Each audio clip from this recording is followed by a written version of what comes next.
Well, welcome back, everybody. Our next session is going to talk a bit about the life science industry update. And before we jump into it, just a couple things that I wanted to share with everybody. First of all, I hope that the last 24 hours of content has been valuable to you. We've had folks from the most notable, upcoming, exciting BioPharma and MedTech companies join us in a series of discussions.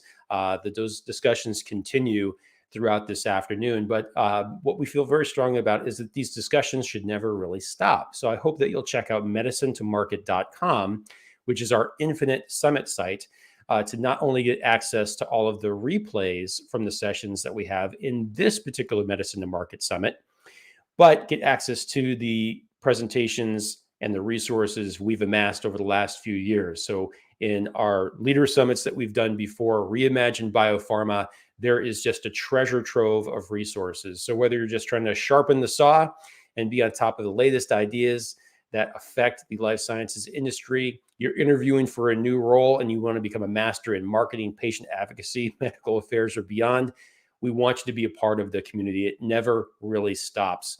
So new content will be added all the time. So check out medicinetomarket.com.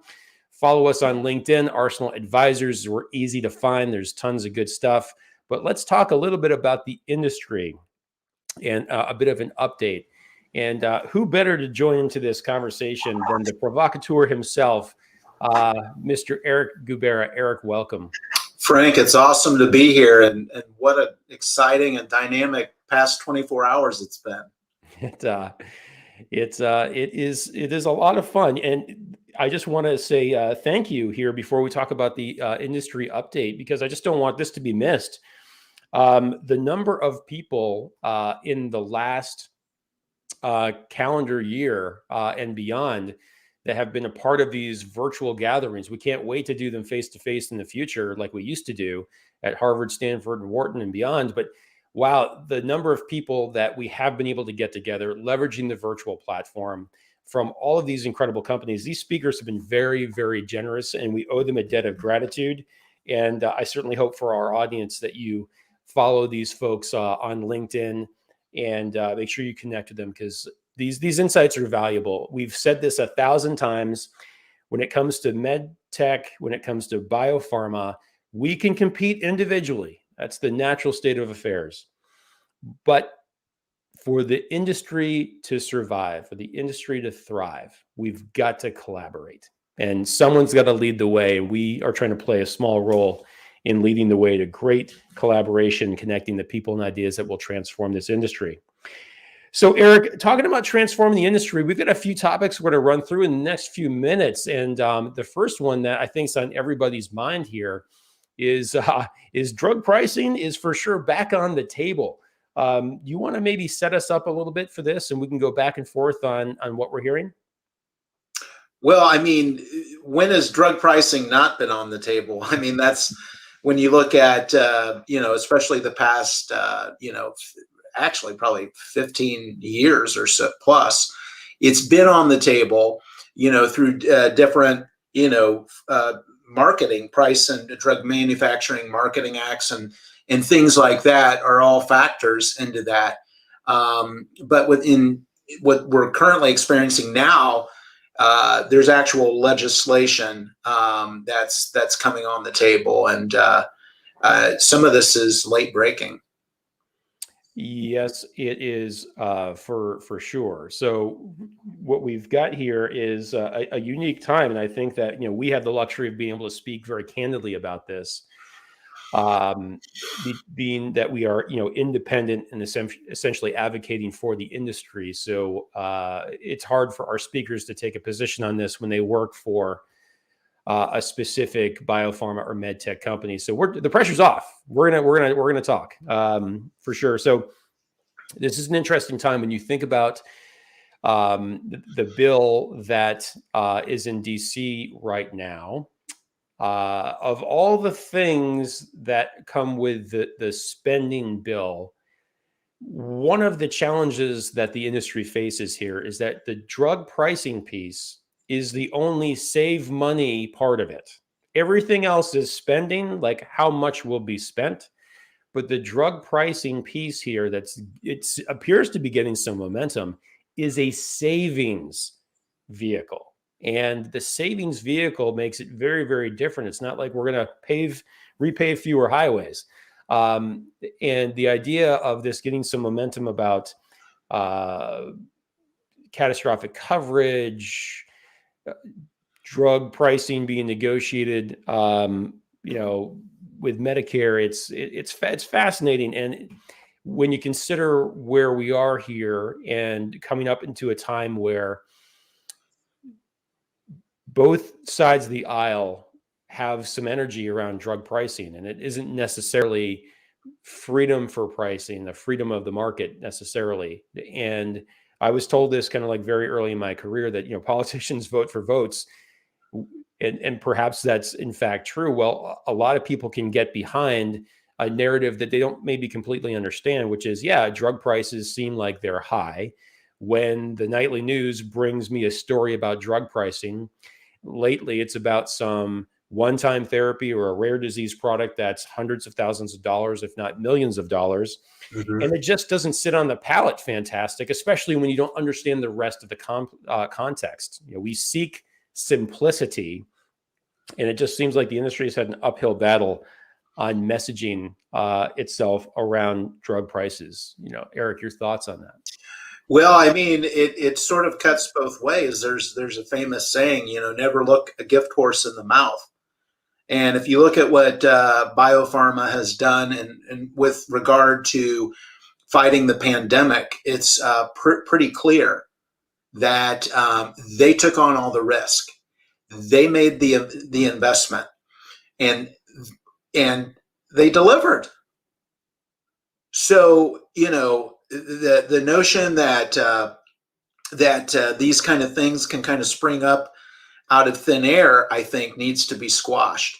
And I think the good news is, some of our industry leaders are not taking this laying down, and that's something that I think we don't need to sort of sit there and say, "Thank you, sir. May I have another?" As the narrative is very, to your point, is limited to a very small, tiny fraction of a percent of the total big picture of delivering medicine and therapeutics to patients. Mm-hmm. So I think there's a lot of work to be done on that and on that front. And there's some silver lining too, a lot, on the other side of the pricing thing. There's some other good news, even from a legislative level, coming down the pipe as well, which I know you'll get into later. But those are some of the things too that I think we should be encouraged by. And we shouldn't be passive as individual contributors within our organizations. So I think it's a good time for those of you with PAC resources within your respective companies to stay active and vigilant and to follow it and pay attention. I think it's that leadership action that needs to be taken right now. That's for sure. I think in every level, if you are a part of this industry, and you believe in the high risk, sometimes high reward, sometimes low reward industry that we're in, these are important things to know. So let me give you just a couple, tips here, humbly, from a couple leaders to an audience of leaders out there in the life sciences industry. The first thing is that within your own organization, if you have products that are on the market, BioPharma or MedTech, if you have products that are in the market, I'm going to ask you this. How much product did you give away for compassionate use, et cetera, your programs, discounting, what have you? How much did you give away last year? How much have you given away so far this year? It's really important to know. We've got so many tools and resources. Let's face it, over the last couple of days, we've talked about the abundance of resources and partners and data that we have, AI, machine learning, all of this other stuff. How about just the simple facts? For the company that you work for right now, can you tell me how much medicine, device, therapy have you given away this year or gave away last year, whatever your accounting is? What's the number? If you don't know it, find out. Make sure that your PR team is communicating that. If we're not aware of it internally, just to be critical here, how the hell is anyone going to believe us outside our industry? Like if we don't know our internal numbers, what is that? And so the quiz for the audience here to have some fun here is that our industry invests how much in R&D every year. That's how much, think about that. If you're not sure, that's okay. It's the industry, but that's why we're here and we're doing an industry update. We're trying to bring everybody together. This is part of the collaboration narrative that we at Arsenal keep sharing with you guys. Well, it's $160 billion in R&D. 160 billion a year goes into R&D. And as we know, many things don't make it all the way through. So, things will have to change. I don't know that it's doomsday to the idea of like if there is drug pricing controls in the U.S. that innovation is going to stop. It's not. Industries will innovate like they always do, but there will be changes, just like everything else. Just like when we launch a product that we think is going to do fantastic, and it doesn't do fantastic, we've got to make changes to the budget and the headcount and the strategy and all that jazz. The industry will have to face the same thing, and there will be consequence. It would be great if we could guarantee success every time, but we can't. But go ahead, Eric, please. I'm going to say, Frank, one silver lining that was demonstrated during the pandemic is the capital efficiency in bringing new molecular entities to market. Thanks to the renaissance in the service provider sector of utilizing AI and the ability to get to p-values of statistical significance more efficiently, really has the potential. And these innovations, I think, are going to be critical with regard to maybe hitting some of these drug pricing benchmarks moving forward. So I think sometimes this dynamic tension, as they say, necessity is the mother of all invention. So BioPharma is going to need to continue to step up in those dynamic and innovative folks delivering more efficient ways to bring new molecular entities to market in a capital efficient way. Though that innovation needs to be what drives better pricing situations. And if you look at the pandemic itself, the collaboration amongst companies to deliver, a vaccine for the world in record amounts of time, that collaboration, we don't need to sort of like wait for a pandemic to continue doing these things. For heaven's sake, let's continue this approach. We're all in this together, and we're better together when it comes to operationalizing and efficiencies and things like that to ensure that we can meet our goals of delivering better for patients. So, I completely agree. I mean, Frank, I think that there's a silver lining to this, and also, some accountability that we need to continue this progress we're making. I totally agree. When it comes to the progress, I think what we'll do is we wrap up this drug pricing topic, which I know is a hot one, and it's not going to be solved anytime soon. If you go to nopatientleftbehind.org, you will be able to access a letter that I believe over 100 life science executives have signed. That was sent to the president, the secretary of HHS, Nancy Pelosi, Kevin McCarthy, Chuck Schumer, and Mitch McConnell. It's an interesting document, and it talks a bit about the industry's commitment to innovation, to access, to affordability, and beyond. And if you're drawing a salary from this industry, you need to read this document. So we'll encourage you to take a look at that. Okay, let's talk a little bit more about things that are affecting how the industry operates, perhaps. And that's this updated pharma code. So here's the big idea, everybody. The pharma code has some updates. They're not dramatic. You can find this stuff online. This may be hard to read from the screen, but just let me give you a couple things here to take a look at. Here are the big takeaways.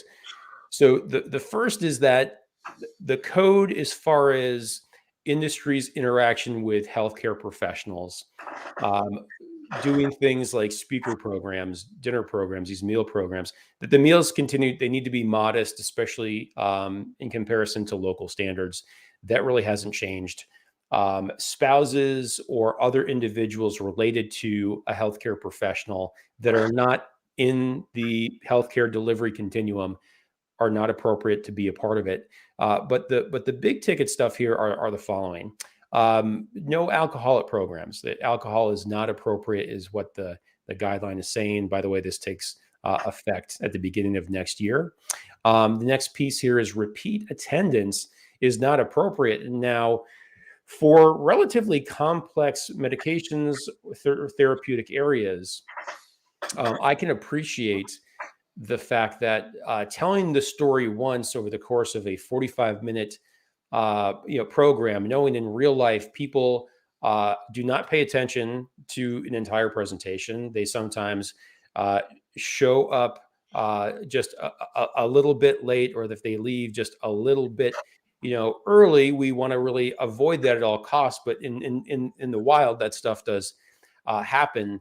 Sometimes the story needs to be told kind of more than once, but this repeat attendance thing being not appropriate, it could be a little bit challenging. It will, I know from my perspective, that would make me look at the 2022 speaker program budget very differently. And the number of speakers, it would definitely need some consideration. Having local speakers, but they may not have that the highest level credibility possible that's out there. How big do you want that speaker list? So, and there's one other piece here that I'll go to, but the no alcohol and the repeat attendance not being appropriate. Eric, what are your reactions? Well, it's not surprising at all. Some of these changes have been slowly being incorporated in terms of commercial promotion. Really, for the past, I would say, 10 to 15 years, it's sort of accelerated step by step. So I don't think anybody out there that's been in the field within the past year is surprised by these changes. And if anything else, as pharma is really trying to uphold its image moving forward in these politically charged times, quite frankly, this is probably the right thing to do in terms of the big picture. Now, I will say this. These limitations on commercial type activities, in my humble opinion, mean that there's going to be an expanded opportunity to fill that educational void with medical affairs personnel. And I can tell you, I think that is going to be a trend that we are going to see. And I think that is something that the HCPs that I was interacting with within the past, as recently as 9 months ago, that is something that the industry needs to meet that demand. So it's not like the demand to get educated. You've got all these new molecular entities like rolling out like crazy, addressing these unmet needs. So it's not all negative. It's sort of just a guide and a signal to where we do need to focus our efforts. So I think disease state awareness, medical affairs engaging more robustly and consistently with some of these HCPs who, maybe they attended one program, but then have questions. So I think, I don't think these are necessarily negative things really at all. I think this is about where the industry needs to evolve and move forward.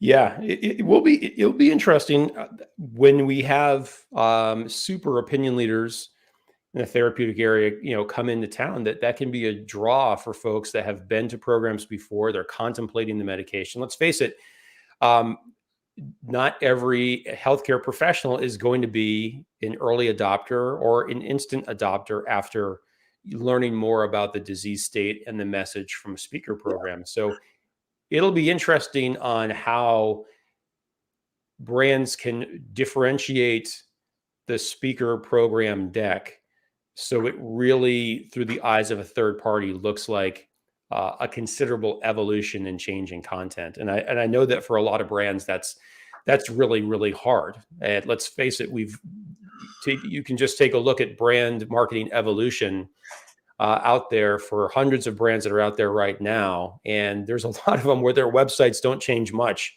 over the course of 24 months. So And Frank, it goes back to drug pricing, right? So the cost of, from a compliance standpoint, of developing like an endless stream of new commercially approved materials to put in front of healthcare professionals, I mean, you know, that's a factor too. You know, so some of these things, you know, it's going to come down to making some business decisions. And that, but hey, that's why you have leaders in place, leading brands and marketing professionals and ops folks, and then you got your great people out in the field, the revenue generators making it happen. So, you know, it's going to be really important for everybody to run a tight ship and align on this and explain the why to every single entity within that organization. I think that's going to be the leadership challenge, is connecting the why to the what, so we can all move forward and keep making a difference for patients. Agreed. Great point. Okay, next up, PDUFA 7. I think a lot of reactions are really positive with PDUFA 7. So where should we begin with that, Eric? But go ahead and kick it off. I mean, to me, this is the silver lining moving forward. And I think it's going to be a nice accelerant, potentially, to the NME. You know, these new molecular entities rolling out seems like a Pez dispenser, you know, in the past, 18 months or so, and oncology, chronic kidney disease, brain health, like all of these sort of, I mean, the potential. I mean, look at rare disease, Frank. Rare disease, like the emerging therapeutics and treatments, within that sector. I mean, it's impossible not to be excited. So I think there's a strong silver lining for us to embrace. I agree. So just for baseline, the Prescription Drug User Fee Act, or PDUFA, has been really a great program where drug sponsors pay a fee and they can expect some structure and some deadlines associated with their drug application. And I think a lot of folks, no matter what their affiliation with the life sciences industry, would largely say that this has been a success. And like any other program that comes out of a government entity that has thousands of pages to it, probably could use some edits and refinements, and we learned a lot of stuff along the way, and which is fine. I think it's really positive. This version, PDUFA 7, which is being deliberated currently, does represent some great opportunities for innovation, as you described, Eric. One of them is enhancing patient-centric drug review and safety monitoring. So, I mean, when you're leading with the patient, it's really hard to get this stuff wrong, but that part of the review and monitoring is super, super important. And I think that a vast majority of organizations are seeking to do the right thing when it comes to this, but to have the structure will probably help them feel much better about their programs and their investments. Well, and I hope it explains to Arsenal Nation why we've had patient advocacy on every single summit since, really since I've joined in 2021. And that is a good thing. And if for all of you executives out there, sort of, if you're still on the fence with patient advocacy, I suggest you get off that fence and you jump on the bus.